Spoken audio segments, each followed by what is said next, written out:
Halo semuanya, selamat malam di Hype Stock Show episode ke-6 bersama saya Christopher Kevin dan tolong kalian untuk tetap stay karena dalam 1 jam ke depan kita akan membahas materi yang sangat seru bersama tamu yang sangat spesial yaitu Kak Ryan Filbert. Beliau adalah seorang inspirator dan praktisi di dalam investasi dan juga menjadi salah satu tokoh inspiratif pasar modal oleh Presiden kita Bapak Joko Widodo. Nah, oleh karena itu langsung aja kita panggil Kak Ryan.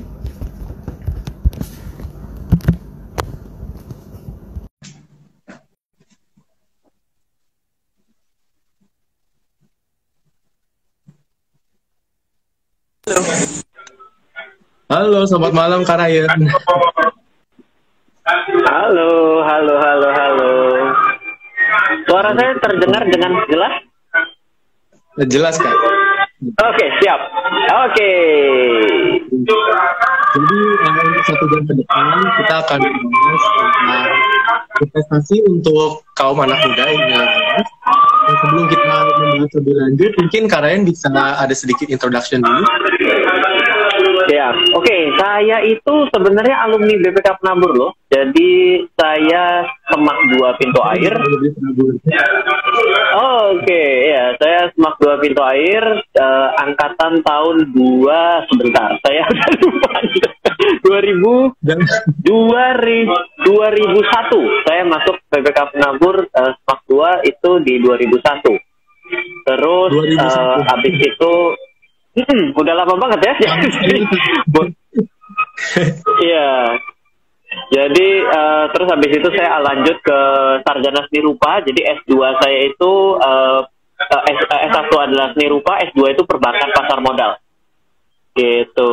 Terus habis itu ya sekarang kesehari-harian saya punya beberapa perusahaan, lalu juga aktif dalam nulis buku, lalu juga ya sukalah untuk bisa dapat undangan untuk sharing gitu ya. Jadi ya seperti malam ini saya senang untuk bisa dapat sharing kepada teman-teman semua. Oke.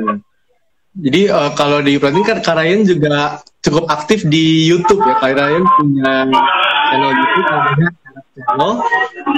Kak Ryan mungkin bisa ceritain dikit bagaimana investment journey Kak Ryan mulai sadar untuk berinvestasi tahun berapa dan pertama kali itu langsung nyemplung ke saham atau ke instrumen yang lainnya dulu? Iya, jadi saya itu ketika saya SMA ya, saya kelas 3 itu ya, saya kan jurusannya IPA gitu. Saya sebenarnya sudah mulai belajar gitu ya, karena waktu itu juga memang saya suka, walaupun saya di IPA, saya suka ekonomi dan akuntansi. Dan zaman saya itu adalah zaman pertama kali adanya penjurusan di kelas 2. Jadi kalau sekarang katanya dari kelas 1 ya, bener nggak sih? Iya, kita dari kelas 1 udah penjurusan. Oh oke. Saya kelas 2. Jadi saya kelas 2 itu mulai penjurusan. Saya masih belajar akuntansi di kelas 2. Lalu ya sampai kelas 3 udah nggak dapet. Jadi saya belajar sendiri. Lalu sampai waktu saya kuliah, saya tuh sudah mulai dagang, mulai dapat uang, lalu mulai berinvestasi. Itu pertama kali saya nggak membeli saham, tapi yang pertama kali saya beli adalah reksadana. Oh, gitu. Jadi dari reksadana dulu baru ke saham kemudian ya Kak? Iya. Ini suara saya agak berisik ya, sebentar ya. Soalnya saya tadi tiba-tiba ke depan ternyata background suaranya ya Kak? Iya. Kalau gitu gini aja, saya deketin mungkin akan menjadi lebih baik. Saya cari mic-nya dulu nih. Coba sebentar. Kayaknya terbalik, ini yang mic-nya. Saya ngomongnya saya deketin aja, jadi lebih kedengeran. Apakah suara saya lebih terdengar? Baik. Oke, siap. Kalau gitu gini ya. Oke, siap. Oke, jadi kita langsung bangkitnya ke materinya. Jadi teman-teman SMA saya kan sekarang kalau lagi jalan kan udah mulai nih ngomongin tentang investasi. Beliau mau beli saham ini, mau beli itu gitu. Cuma beberapa dari mereka juga masih bingung sebenarnya saham tuh apa sih? Mungkin kalian bisa jelasin sedikit apa itu saham dan belinya bagaimana? Ya, jadi pertama buat teman-teman semua, ke hari ini beda ya sama saya dulu. Jadi teman-teman semua ini jauh lebih diuntungkan. Karena kalau dulu, waktu saya umur 18 tahun, saya beli saham itu membuka rekeningnya aja itu 40 juta loh. Jadi beda sekali dengan kondisi. Iya, baru buka rekening gitu kan. Bisa bayangkan nggak kalau kita sebagai pemula, ya kan, udah pemula, duitnya juga mungkin kan minta orang tua gitu ya. Misalnya kita bilang, ayah gitu ya, pap, saya mau minta uang dong, modal berapa? 40 juta, buat apa? Beli saham. Emang ngerti kan masih begitu ya. Jadi repot banget gitu. Sedangkan dengan modal sebesar itu, apa mendapat restu dari orang tua, Kak? Saya kebetulan begitu karena saya ini kan sarjana seni rupa karena permintaan papa ya. Saya itu sebenarnya nggak suka sama pelajaran itu. Saya ini juara umum. Saya itu ngajar Smart GS untuk Brilliant Class. Saya ngajar di GS untuk Brilliant Class. Pernah ngajar BC juga. Saya juga punya bimbingan belajar. Saya ini orang eksak murni lah. Saya orang suka matematik, saya suka kimia, saya suka fisika. Cuman mungkin yang satu yang agak melenceng sedikit, saya suka ekonomi dan saya suka akuntansi gitu ya. Jadi saya banyakkan dagang. Saya di Trisakti saya banyak dagang. Ketika saya banyak dagang, saya punya uang. Nah, uang itulah sebagai modal saya untuk berinvestasi pertama kali. Nah, jadi kalau teman-teman semua pada hari ini itu berpikir mengenai investasi, syaratnya gampang. Satu adalah sudah punya rekening bank. Yang oke adalah punya rekening bank 4 bank besar di Indonesia. Ini lebih oke lagi karena lebih mudah. Contoh, ada BCA, Mandiri, BNI, BRI. Ini 4 udah lebih gampang untuk membuka rekening saham. Setelah itu adalah harus sudah punya KTP yang elektronik, iktp. Nah, kalau sudah punya 2 ini, maka aplikasi-aplikasi online pada hari ini, ingat, beli untuk saham itu jangan hati-hati ya, harus aplikasi pembelian saham online yang ada di Indonesia. Jangan nanti begitu buka tuh nanti bisa salah gitu ya, harus cari yang Indonesia. Nah, itu bisa membuka rekening hari ini simple, bisa mulai dari 100.000. Dan itu adalah suatu hal yang pertama kali ya. Nanti masalah nanti membelinya apa itu perkara kedua. Karena kalau perkara yang dulu sama sekarang beda. Kalau dulu itu besaran modalnya sudah bisa udah nggak terjangkau oleh anak-anak muda ya. Jadi waktu itu saya juga tidak direstui oleh papa saya, sehingga ketika saya mau melakukan sesuatu ya, namanya orang kalau udah nggak punya restu kan beda ya ceritanya ya. Jangankan mau dimintain modal gitu ya, minta restu yang nggak dikasih apalagi kita modal gitu. Jadi beda sekali kejadian dulu dan hari ini. Gitu kira-kira. Berarti dulu ada modal nekatnya juga ya dulu. Oke. Gini, jadi ada satu yang menarik ya. Jadi ada satu kata-kata nekat. Jadi yang perlu kita ketahui bahwa setiap apapun yang kita lakukan sebenarnya ada sedikit kenekatan kok. Coba deh, waktu kita lagi ngisi jawaban ya, katakan kita punya PG-nya ada 5. Waktu kita mau memilih dan kita agak nggak terlalu yakin dengan pilihan kita, berarti kan kita sebenarnya sedang mengeliminasi dong. Kayaknya ini bukan, kayaknya ini bukan, kayaknya ini bukan. Itu kan sebenarnya adalah modal nekat, bener nggak? Ya kan, ada yang lebih nekat lagi, ada lihat teman. Itu lebih nekat lagi gitu ya. Lawannya lawan guru gitu. Jadi memang betul bahwa setiap hal yang kita lakukan, setiap hari kita lakukan, pasti ada unsur spekulasi atau tebak-tebakan yang kita lakukan ya. Cuma seberapa bijak kita mau melihat dan seberapa kita banyak belajar. Jadi kalau kita nggak belajar, maka ya kita akan lebih nekat, lebih banyak nekatnya. Tapi kalau kita belajar, maka cara kita nekat agak beda. Saya juga kalau saya ngajarin murid saya dulu, bahwa yang namanya pilihan berganda itu sebenarnya apalagi sifatnya adalah matematik gitu ya, ataupun fisika. Ini juga sekalian ya ngobrol-ngobrol, karena saya sudah lama juga nih nggak ngajar eksak gitu ya. Saya bilang bahwa ada teori resesif dan dominan. Artinya adalah pasti si guru akan selalu ngumpetin jawaban sebisa mungkin akan dibikin mirip. Misalnya -2.5. Tujuannya kan -2 dan 2 ini kan untuk membuat orang menjadi terkecoh, karena ada yang nggak teliti, dia tiba-tiba ke angka yang bisa membuat dia mengecoh. Nah, jadi cara yang terbaik adalah selalu mencari jawaban yang dominan. Meskipun betul kadang-kadang ditaruh di tempat yang resesif, di tempat yang sedikit. Tapi akan yang tempat dominan itu, dan tinggal kita memilih. Kan lumayan, kalau 5, kita sudah eliminasi 2, kemungkinan kita benar sudah menjadi 33%. Bukan 20% lagi loh. Nah, jadi ini adalah menebak yang cerdas. Bukan yang menebak asbun. Coba saya hitung kancing satu A, B, C, D, E, A, B, C, D. Itu namanya nebak ngawal. Bener-bener ngasal. Itu nggak seru gitu loh.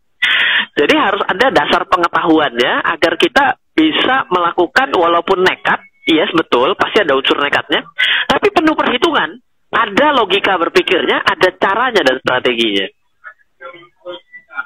Oke, jadi nekat boleh asal gitu ya. Iya. Jadi ini kalau misalnya kita mau beli saham itu kan harus ke sekuritas. Nah, cara memilih sekuritas itu bagaimana? Baik. Oke, sekuritas itu semuanya kita harus bicara gini dulu ya. Pertama kali, semua sekuritas itu pasti bagus. Jadi gini contohnya, kalau ditanya, mau beli handphone apa yang bagus? Semua handphone bagus, makanya diciptakan. Tapi ada handphone yang cocok dengan seseorang, ada yang tidak cocok dengan seseorang. Misal, saya mah cuma buat telepon aja. Apa iya perlu RAM-nya 8256? Nggak perlu juga. Oh enggak loh, saya ini gamers, berarti perlu layar gede. Apalagi jempolnya jempol semua, bukannya ada jempol sama clicking, semuanya jempol. Berarti nggak mungkin pakai ukuran yang 4 inch. Kalau perlu 6 atau 7 gitu loh. Atau sekarang saya perlu spek yang lebih tinggi, baterainya double. Mungkin dia pakai yang ROG gitu. Itu terserah saja. Jadi nggak ada salah satu sekuritas yang jelek, semuanya ada yang bagus. Semuanya bagus semua, tapi ada perbedaan antara yang satu dengan yang lain. Misal, ada yang pakai iOS. Ternyata sekuritas itu nggak punya aplikasi iOS. Nah, jadi jelek kan? Berarti harus cari yang lain. Oh, ternyata ada sekuritas yang bukan hanya bisa membeli saham. Ada bisa beli saham dan reksadana. Nah, berarti kita boleh pakai yang ini. Oh, ternyata saya pemakai MacBook. Oh, ternyata dia tidak punya program aplikasi di Mac. Oh, ternyata saya pribadi loh, saya membutuhkan datanya bisa saya tarik ke Excel, karena saya suka sekali mengolah dengan Excel. Oh, ternyata nggak bisa, berarti jadi jelek. Jadi sebenarnya tidak ada yang jelek. Yang benar adalah kita harus trial dulu. Ternyata gampang loh. Oh, ternyata mudah dipakai, saya paham. Kalau saya pakai yang ini saya nggak ngerti, berarti jadi jelek. Gitu. Jadi tidak ada yang jelek, semuanya bagus. Lebih baik dicoba dulu. Minta aja trialnya, seperti itu. Oke, sekarang selanjutnya banyak nih beberapa orang yang udah mulai mengenal dunia saham itu masih suka kecampur nih antara investasi dengan trading. Kadang ada teman saya dalam satu kasus yang mengakunya dia trading, tapi begitu portfolionya merah dia jual. Dia hold. Ketika dia beli saham, dia bilangnya untuk jangka panjang, begitu naik sedikit dijual. Nah itu mungkin kalian bisa kasih pencerahan nih perbedaannya apa, dan ini sebenarnya bisa sesuatu yang digabung nggak sih? Iya, jadi ini adalah sebuah kondisi ya sebenarnya, karena kita tidak disiplin, kita tidak jelas. Oh, kita ini pengennya adalah lagi belajar apa. Banyak orang yang matematika gitu ya, banyak orang yang matematika itu semua rumus dihafal. Padahal kalau misalnya belajar matematika dengan benar, itu adalah mengerti bagaimana cara menggunakan rumus. Ataupun bahkan bisa menurunkan rumus. Jadi sebenarnya ketika kita memahami, maka kita akan tahu apa yang mau kita lakukan. Jadi, perbedaan dasar dari yang namanya trading dan investasi, itu adalah kalau trading, itu seperti kita dagang sapi, kita tahu bahwa menjelang hari raya, sapi itu harganya akan menjadi mahal. Maka sebelum hari raya kita beli dan pada hari raya kita jual. Apa sih ceritanya? Berarti dia mengerti sekali mengenai tren persapian.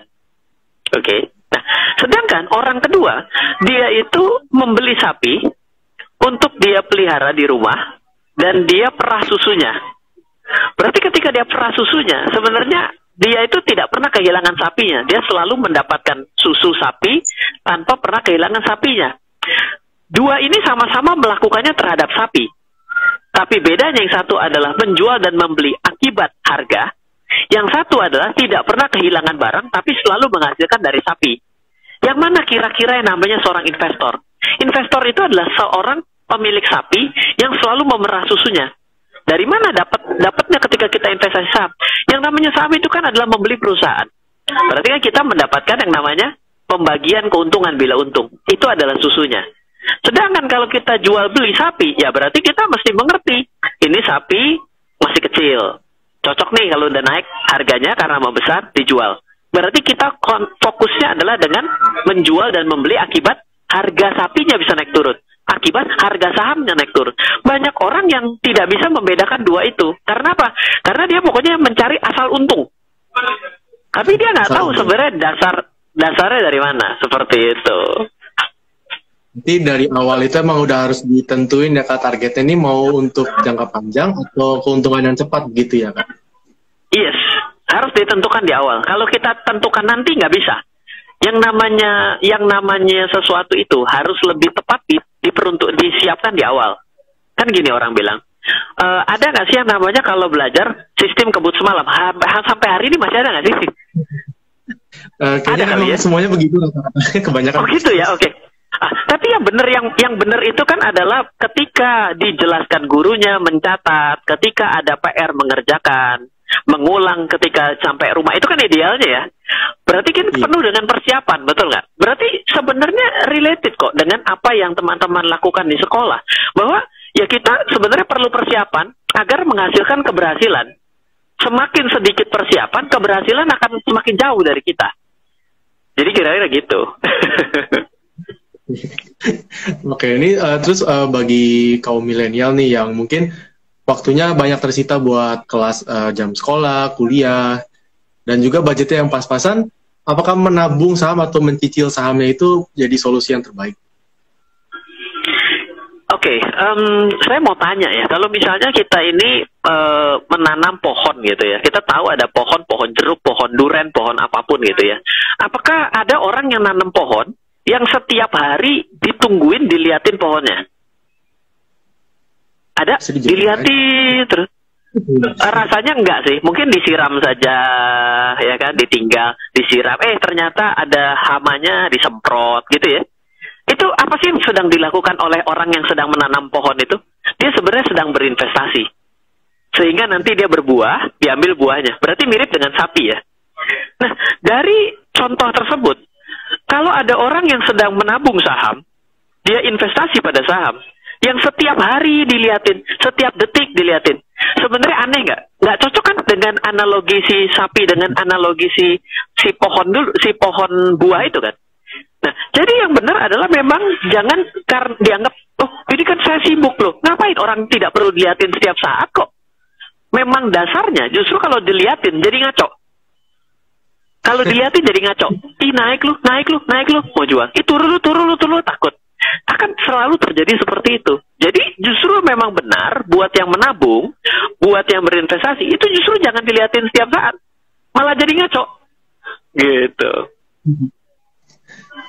Berarti kunci untuk menabung saham itu sebenarnya komitmen aja ya Kak sebenarnya untuk terus membeli. Oke.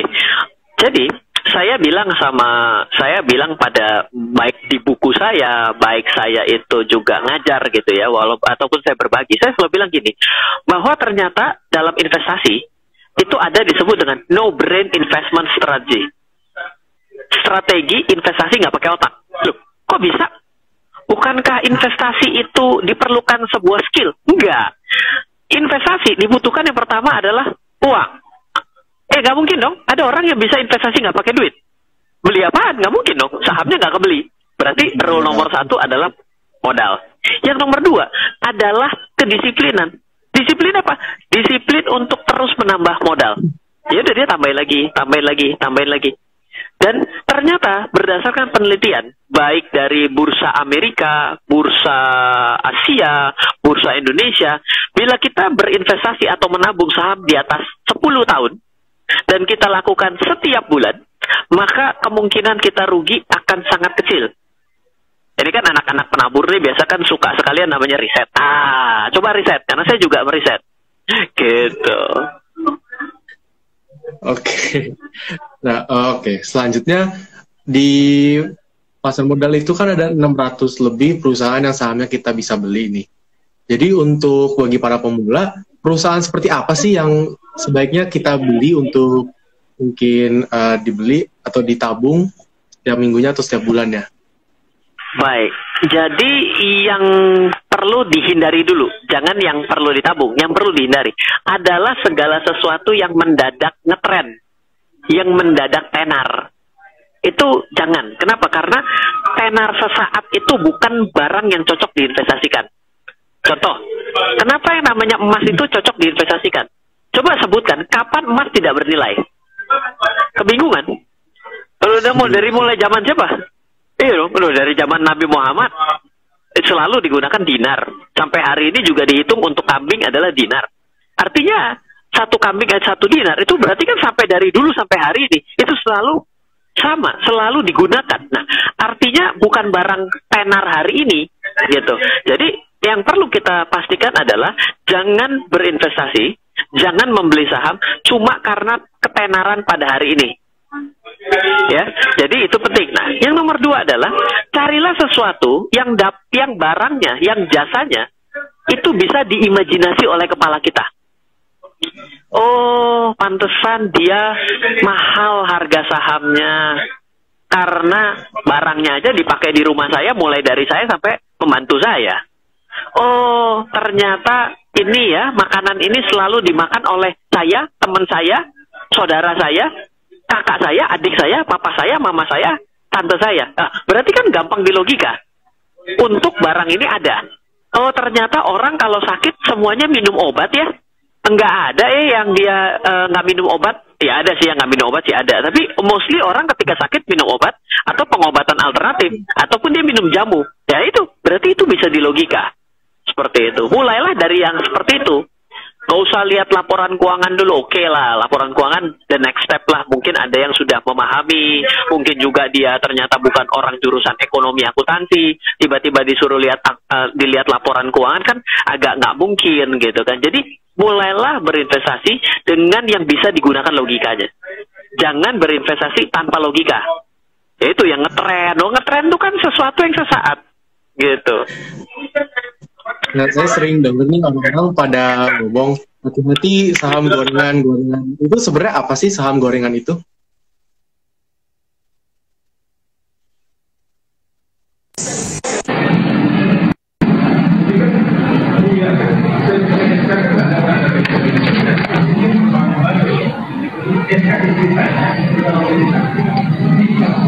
Cek, suara saya masuk? Oke, siap. Sorry ya, itu headset saya kehabisan baterai. Oke, boleh diulang yang tadi terakhir? Ya, jadi beberapa orang termasuk saya sendiri sering mendengar istilah hati-hati saham gorengan. Jadi sebenarnya saham gorengan itu apa sih Kak sebenarnya? Iya, jadi saham gorengan ya itu ya. Yang namanya saham gorengan adalah sesuatu perdagangan. Kita tahu ya kalau belajar ekonomi ada namanya pasar persaingan sempurna. Pasar persaingan sempurna itu adalah ketika pembeli dan penjual itu memang secara normal akan bermain dengan permintaan dan penawaran.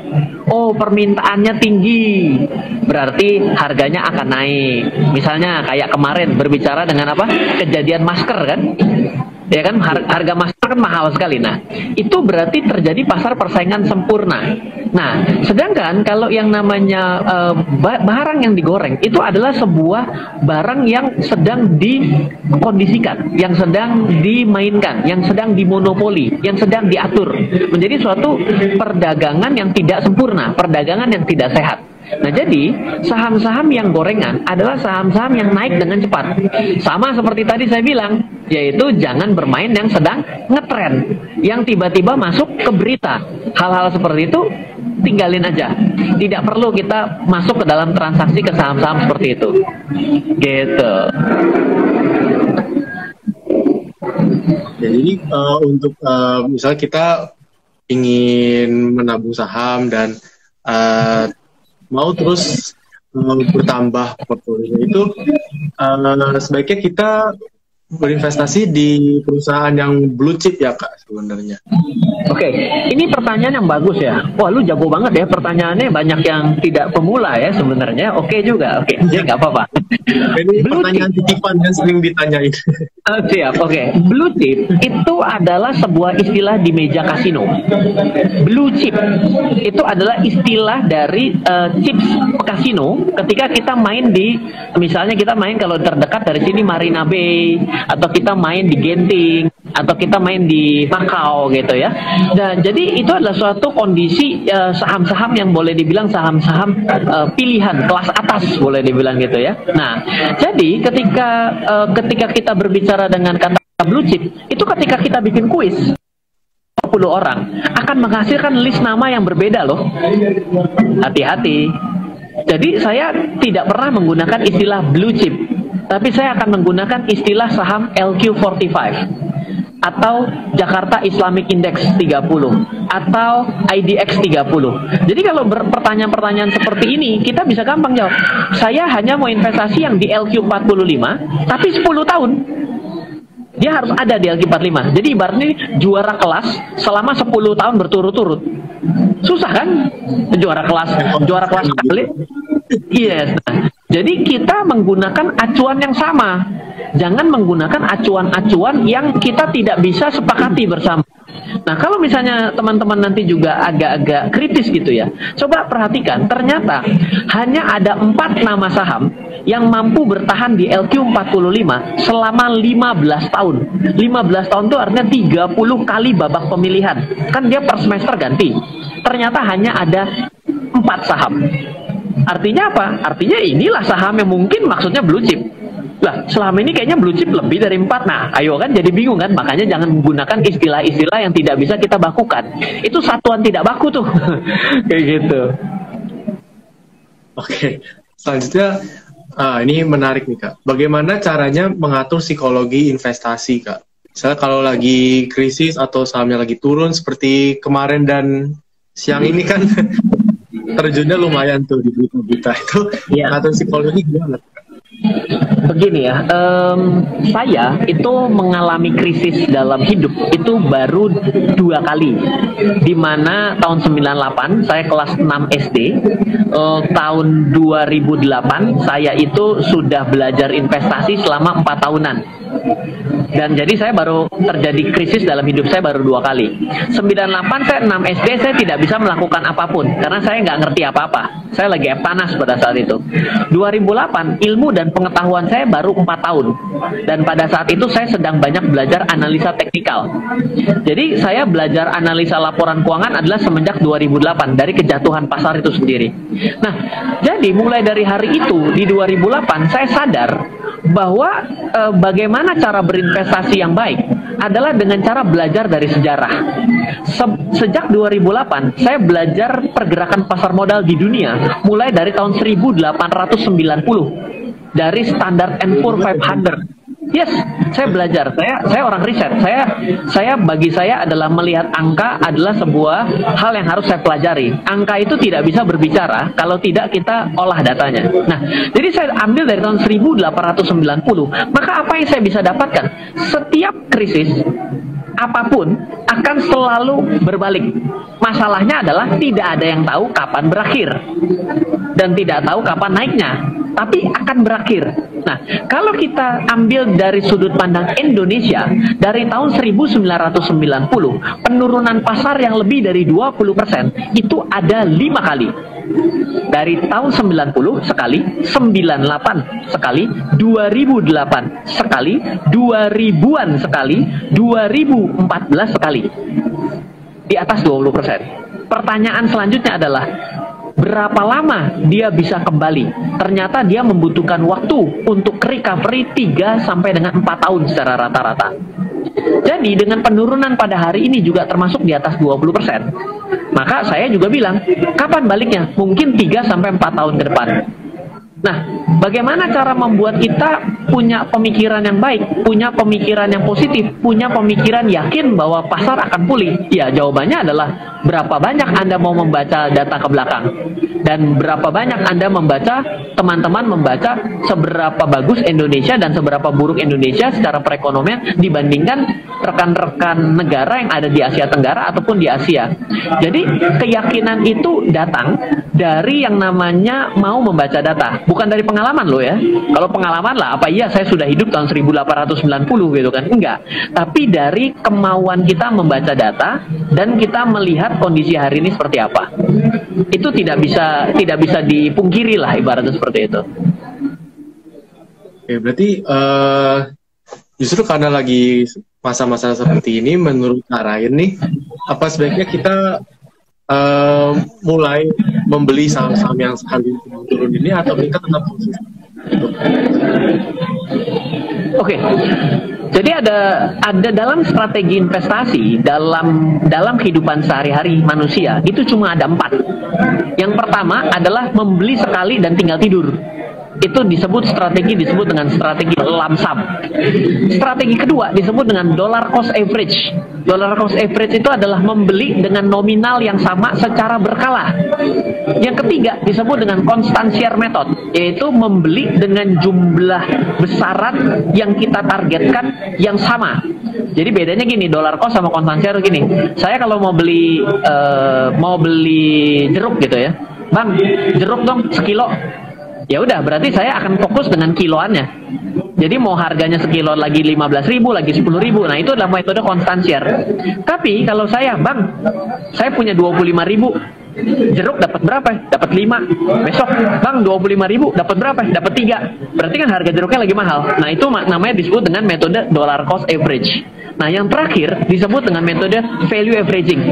Kita bilang begini, tiap tahun harus naik 10%. Tiap tahun harus naik 5%. Jadi kalau nggak nyampe 5%, nggak nyampe 10%, saya bayar 10%-nya.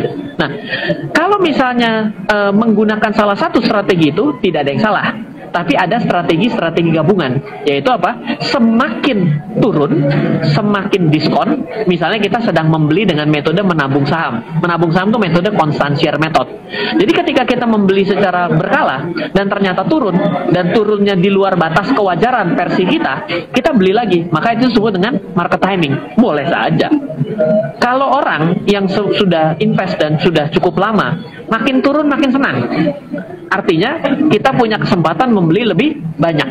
Itu dalam sudut pandang investasi ya. Gitu. Oke. Mungkin kita sekarang langsung aja masuk ke sesi Q&A ya Kak. Dari tadi ada banyak sekali pertanyaan. 4 perusahaan yang tetap bertahan di LQ45 apa? Ya, ayo apa dong? Ayo tebak dong, ayo tebak. Aku pada jago-jago ini, senang gue dengerin begini. Ini anak muda pada jago ya. Ayo tebak. Saya. Ayo tebak. BBCA. BBCA betul. Terus. UNVR masuk ke UNVR? UNVR enggak, sayang sekali. UNVR terlempar 3 kali. Telkom enggak. Indofood mungkin? INDF betul, bukan ICBP tapi INDF. Ayo terus. Astra. ASI. ASI betul.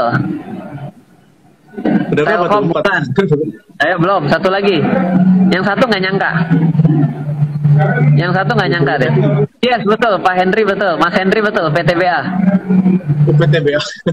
Yes. Wah ini kolom komentar ramai banget ya. Iya dong, harus dong komen. Pakuan belum nggak ada. Bung Pakuan nggak. Udang garam nggak. Udah dong, kan udah 4. Semua disebut. Oke, ini sekarang buat para penonton nih kesempatannya untuk bertanya kepada Kak Ryan. Silakan. Pertanyaan.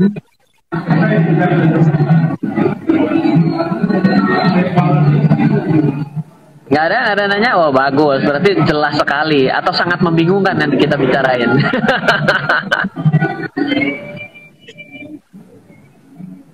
Oke, kita tunggu sebentar.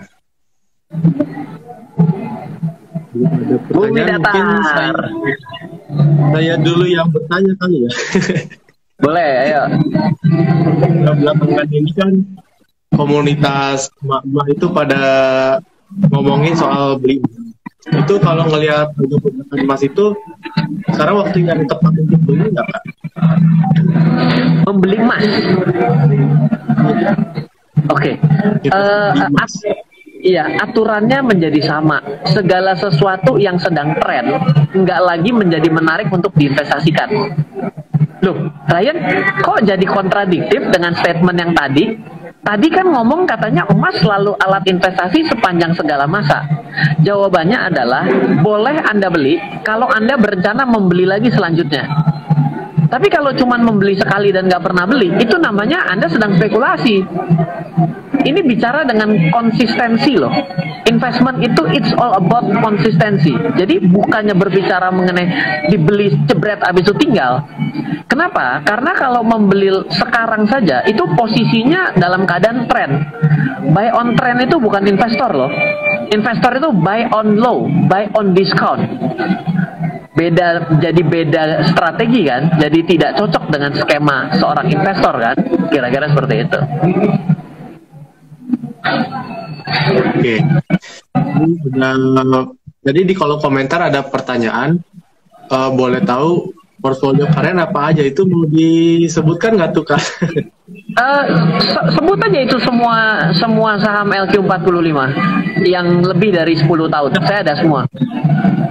Yang ngomong Kak, kalau di portfolio nih kan, kalau misalnya kita punya banyak perusahaan kan makin banyak jadi ngurusinnya pusing tuh Kak. Jadi sebenarnya efektifnya tuh punya berapa sih Kak di portfolio supaya ngaturnya itu nggak ribet? Oke, investasi itu sebenarnya kalau mau mengikut aturannya seperti perusahaan manajer investasi saja, at least dia harus memiliki portofolio sekitar 18-20. Jadi kalau kita mengikuti portofolio manajemen portofolio, maka sebenarnya 20 saham itu menjadi suatu portofolio yang masih dapat dilakukan kok. Memang benar, memonitor mungkin menjadi sulit, tapi kalau sudah terbiasa, itu nggak menjadi suatu masalah kok. Toh hanya 20 saham, bukannya memonitor 600 saham kan, gitu kan. Ini dari tadi di kolom komentar banyak yang pengen tahu saham Sido bagaimana Kak, kira-kira? Sido ya, oke.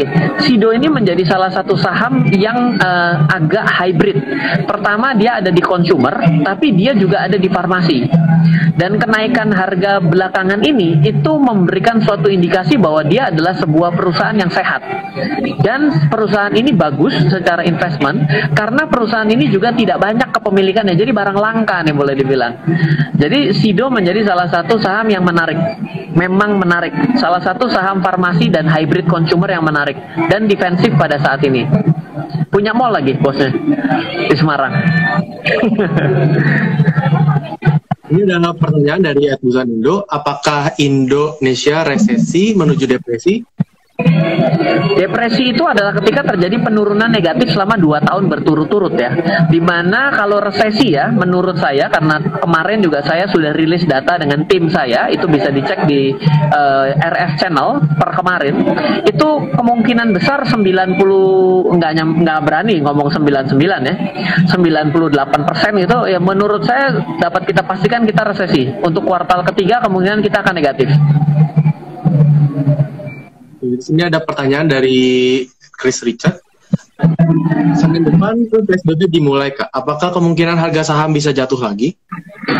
Harga saham mungkin akan jatuh lagi bukannya besoknya ya, tapi ketika nanti akan rilis data kuartal keempat. Karena kalau kuartal ketiganya ini kan kemungkinan akan selamat, karena kuartal ketiga ini akan selamat akibat Juni, Juli, Agustus gitu ya, dan itu sudah mulai diperlonggar. Nanti akan ada turbulence lagi kalau ini diperpanjang sampai dengan Oktober, maka nanti akan menjadi masalah di kuartal keempatnya. Itu menjadi pukulan yang nggak bagus gitu. Tapi kita nggak akan pernah bisa memastikan dengan baik. Maka lebih baik adalah buy at discount dengan toleransi yang kita inginkan berapa. 5%, oke. Misalnya ada beberapa saham yang turun 5%-nya susah sekali. Let's say seperti saham BCA gitu. Itu adalah saham yang 5,5 sekian persen itu sudah di atas suatu abnormal correction. Jadi boleh-boleh saja. Lebih baik jangan pernah berusaha untuk mencari harga terendah. Karena itu seperti berjudi. Lebih baik kita mencari harga rata-rata, ya kan? Jadi kita nggak perlu, ini agak beda ya, teori ini agak beda dengan kita sekolah. Kalau sekolah itu kan kita perlu mencari juara satu gitu ya, tapi ada juga sih yang nggak nyari juara satu juga ada. Jadi, tapi lebih baik kita ya lewat gitu, lewat apa? Lewat KKM. Kenapa? Karena dengan lewat KKM kita enak, tenang, hidup santai. Dibandingkan kita selalu remet ini kan susah hidupnya kan. Jadi itu yang penting harus kita terapkan dalam portofolio kita. Karena kan portofolio kita ini kan yang penting tumbuh. Investor itu tidak menginginkan profit, tapi menginginkan pertumbuhan. Kalau tumbuh pasti profit. Tapi kalau profit belum tentu bisa untung terus. Kenapa? Karena bisa profit, bisa loss, bisa profit, bisa loss, seperti itu. Ya, kita ke pertanyaan selanjutnya. Keren, kalau valuasi company lebih menggunakan DCF valuation, relative valuation, atau excess return, Pak? Wah, gila ya, anak penabur ngeri-ngeri. Kayaknya ada anak penabur lagi yang nanya. Iya nih, saya juga apa? Jadi gini, valuation itu sebenarnya cocok-cocokan. Saya menggunakan relative valuation kalau misalnya sahamnya itu adalah saham yang sudah tidak perlu divaluasikan. Yaitu saham-saham yang tadi LQ45 itu saya menggunakan relative valuation. Kenapa? Karena ketika kita mau mencari valuasi harga murah, mungkin hanya hari ini kejadian. Tapi kalau dalam keadaan praktis normalnya itu agak susah untuk mencapai harga teoritisnya. Sedangkan ketika kita menggunakan valuasi-valuasi yang sifatnya discounted cash flow model gitu ya, itu harus cocok-cocokan. Apakah benar cash flow-nya bisa kita diskontitkan? Jangan-jangan justru malah cash flow negatif. Kalau cash flow negatif mau didiskonto bagaimana caranya? Mungkin juga ternyata tidak menggunakan cash flow modelingnya, tapi justru menggunakan net interest net income-nya. Kita menggunakan net income-nya. Jadi net income discounted net income valuation. Ataupun juga kita bisa menggunakan kalau dia rajin membagikan dividen. Kalau kita membagikan dividen, maka kita bisa menggunakan dividen modeling. Jadi yang namanya memvaluasi saham itu harus ada artnya, ada nilai seninya. Makanya gue sarjana seni rupa gitu kali ya. Gue jadi tahu kenapa bapak gue suruh masuk seni rupa. Itu kita harus bisa membedakan case by case dari satu saham dengan saham yang lain. Atau kita justru ya hajar dengan relative valuation, dengan price earning growth seperti itu ya boleh saja. Tapi kembali lagi harus case by case, tidak bisa semuanya sama. Kayak bank gimana caranya mau mau digunakan debt, orang dia debt terus gitu kan. Oke, ini ada pertanyaan lagi. Saat pandemi, pilih saham defensif atau yang agresif? Time horizon lebih bagus. Oke, pertanyaan bagus sekali. Ini bener, gue nggak expect bahwa ini adalah pertanyaannya semua susah-susah di sini. Gue expect di sini pertanyaannya santai, gitu ya. Ternyata susah-susah. Oke, fine, nggak apa-apa. Yang pemula ini langsung jago nih. Jadi gini, saya portofolio saya dalam keadaan normal itu dalam keadaan normal selalu 70-30. 70% growth stock, 30% value stock.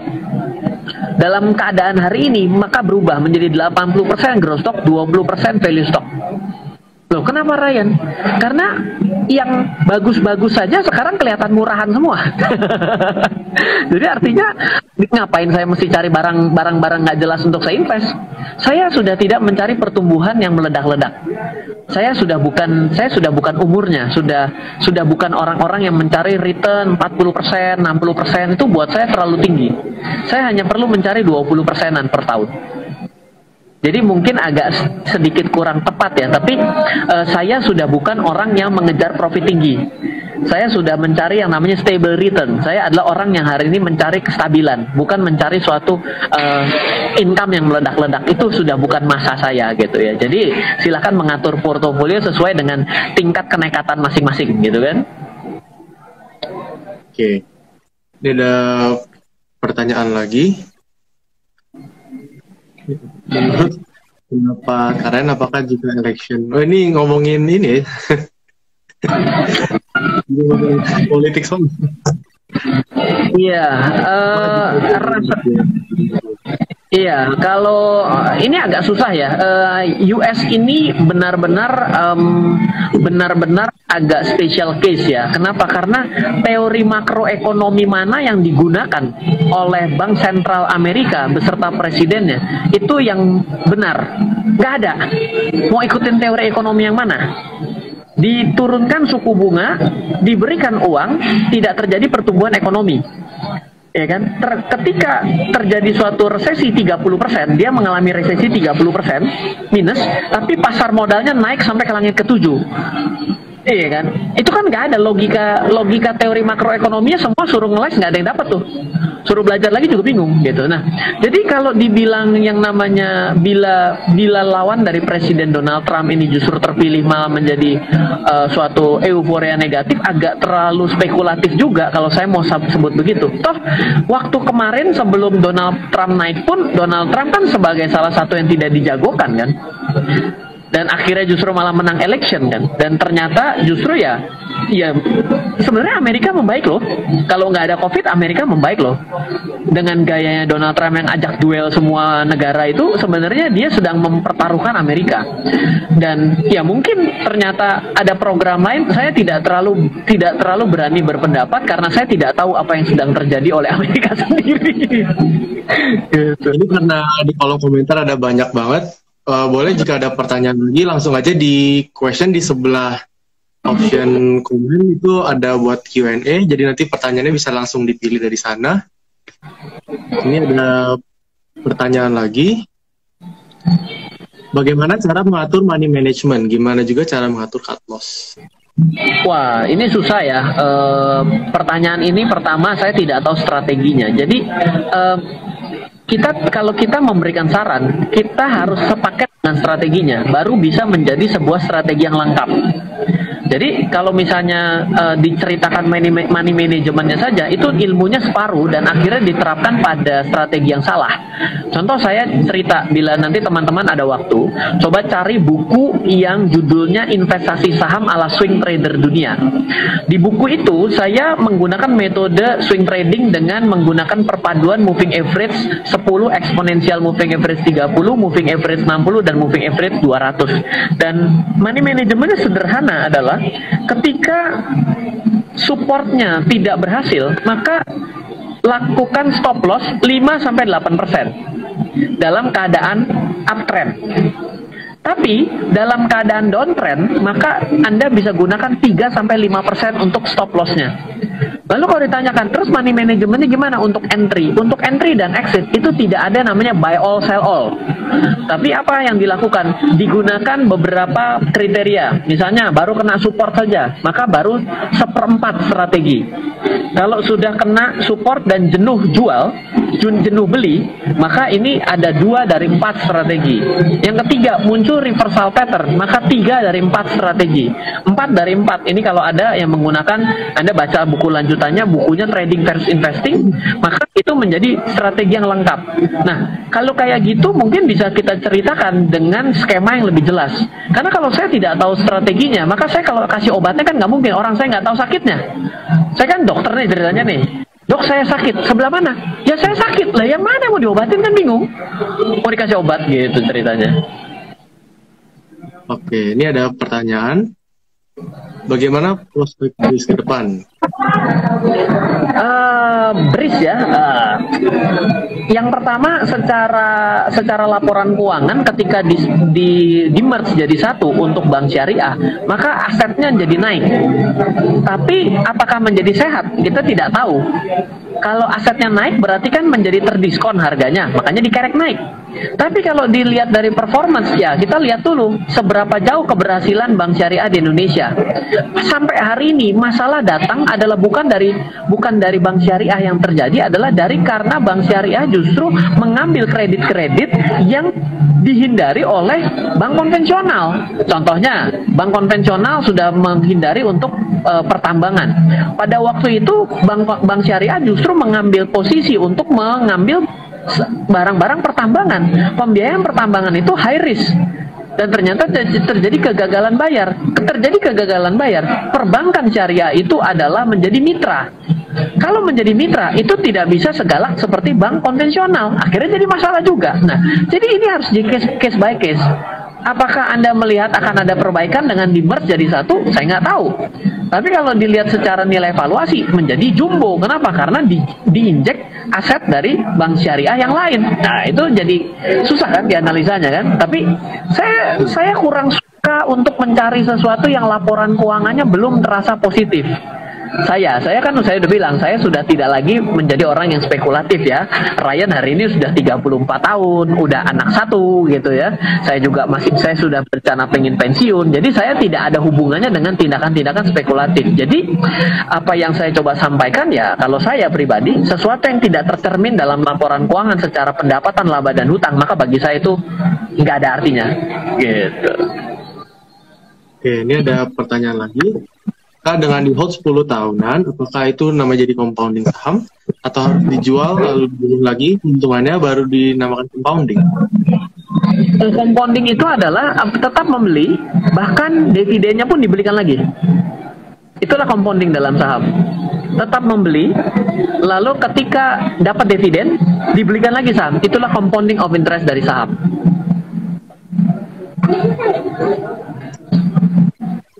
Apakah IHSG akhir bulan September bisa turun ke 47? Waduh, kebetulan saya bukan peramal. saya adalah praktisi bela diri. Saya lebih suka bereaksi ketika diserang. Jadi daripada saya menduga-duga, lebih baik saya membuat merencana turun dan rencana naik. Daripada saya hanya menduga-duga, saya berharap dia pukul kiri, saya ingin dia jab. Nggak taunya pukulannya kan banyak strateginya. Ada hook, ada uppercut lah. Kita ngarepinnya jab doang gitu kan. Ya, ngapain kayak gitu? Lebih baik mengantisipasi setiap kemungkinan daripada hanya berharap apa yang kita inginkan. Ini kan bagaimana cara paling mudah untuk menentukan saham yang under value? Bagaimana cara paling mudah untuk menentukan saham yang under value? Oke. Ada suatu kondisi kita bisa membaca laporan keuangan namanya adalah cash, betul? Cash itu kan adalah ada di aktiva lancar ya. Cash. Nah, kalau cash itu dibandingkan dengan market cap, di mana cash-nya lebih tinggi, maka secara logika begini, berarti cash di tabungan yang ada di perusahaan itu lebih tinggi dibandingkan harga saham yang hari ini sedang terjadi. Berarti under value dong.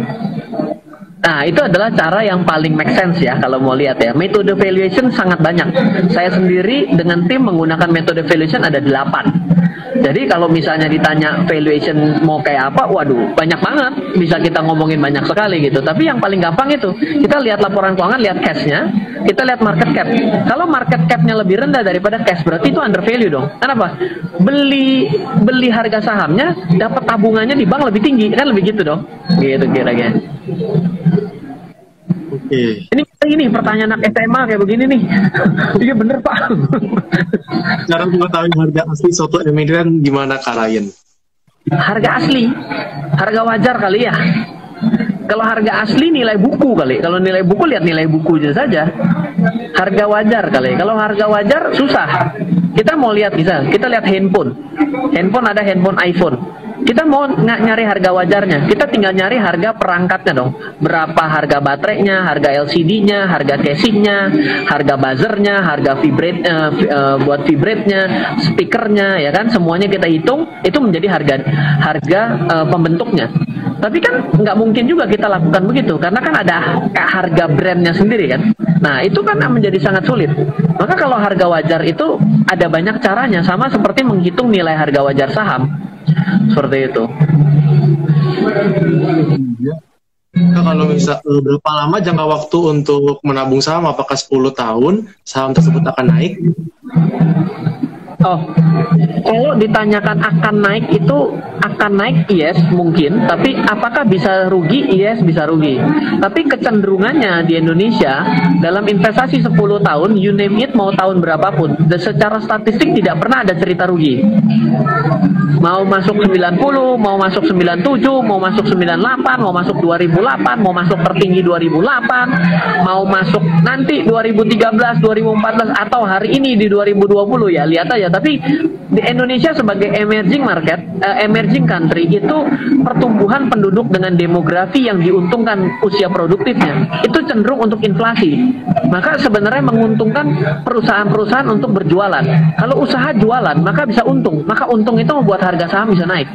So itu logika dasarnya kenapa investasi selama 10 tahunan di Indonesia cenderung untung. Seperti itu. Oke. Ini ada pertanyaan. Apakah investing memerlukan technical analysis? Aha, oke, jadi gini ya, ada orang yang banci, ada orang yang tidak banci. Saya itu banci. Kenapa? Karena saya belajar technical analysis, saya belajar fundamental analysis, dan saya menggunakan keduanya. Dan saya juga menggunakan quantitative analysis. Quantitative analysis itu adalah hot money, money flow, uang beredar.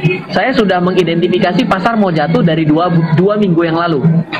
Karena ada keluar uang sangat besar di 2 minggu lalu, sehingga dari 70 saham yang kita monitor, 70 sahamnya semua sell. Nah, apa yang terjadi adalah ketika Anda bertemu dengan seorang analis teknikal murni, maka akan mengatakan lebih.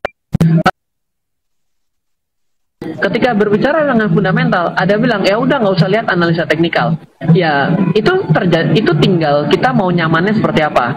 Jadi kalau memang ada orang yang tidak mau belajar teknikal ya sah-sah saja, karena seorang investor nggak perlu mengerti analisa harga dan analisa volume. Tapi kalau seorang analis teknikal juga sah-sah saja kalau dia tidak mau berencana membeli saham dalam jangka waktu yang lama. Tapi kalau ada orang yang memang mau untuk melakukan keduanya, baik untuk investing dan untuk trading, ya boleh-boleh saja menguasai keduanya. Seperti itu.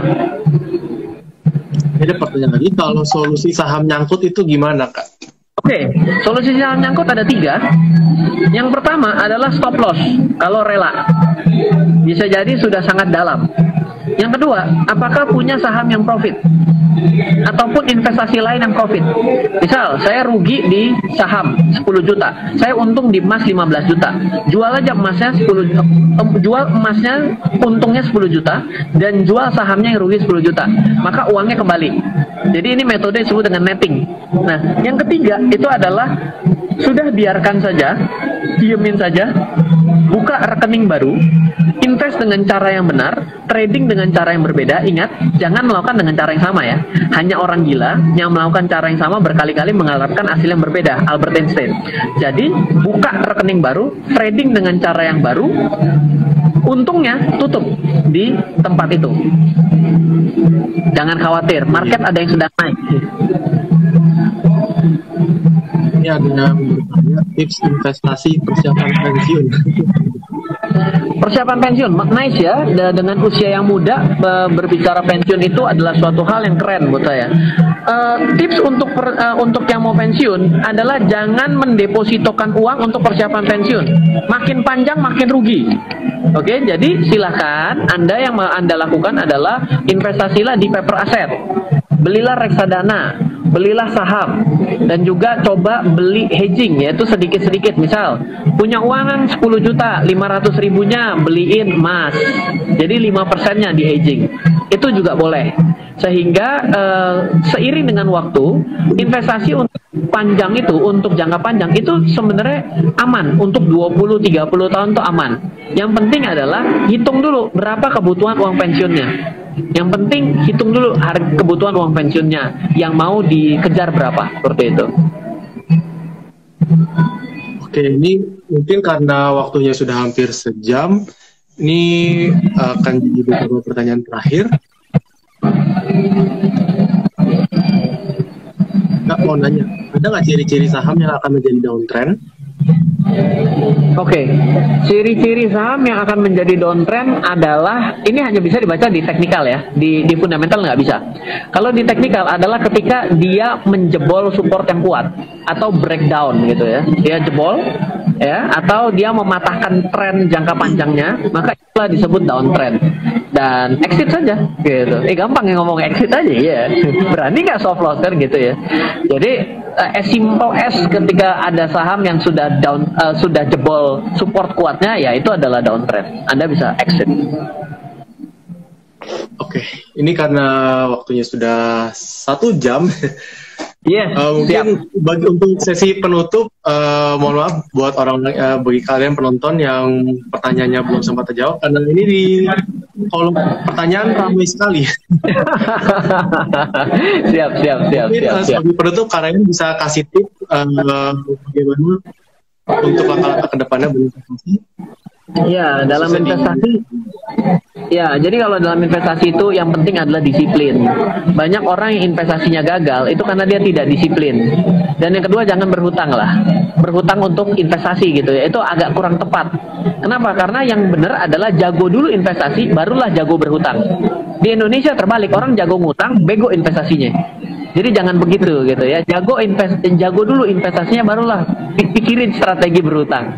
Oke, mungkin memang sangat singkat sekali. Bila nanti teman-teman ada yang mau tanya, saya share nomor WA saya. Teman-teman boleh saya ketik ya. Ini saya punya nomor WA. Silahkan kalau mau tanya, silahkan bisa add WA saya. Dan juga silahkan untuk ya kenalan di IG saya di Ryan Filbert, ataupun bisa ke YouTube channel di RF Channel. Silahkan. Nomor saya di 0895 07 08 0789. Silahkan kalau mau kenalan, dan saya senang sekali kalau punya banyak teman baru. Seperti itu.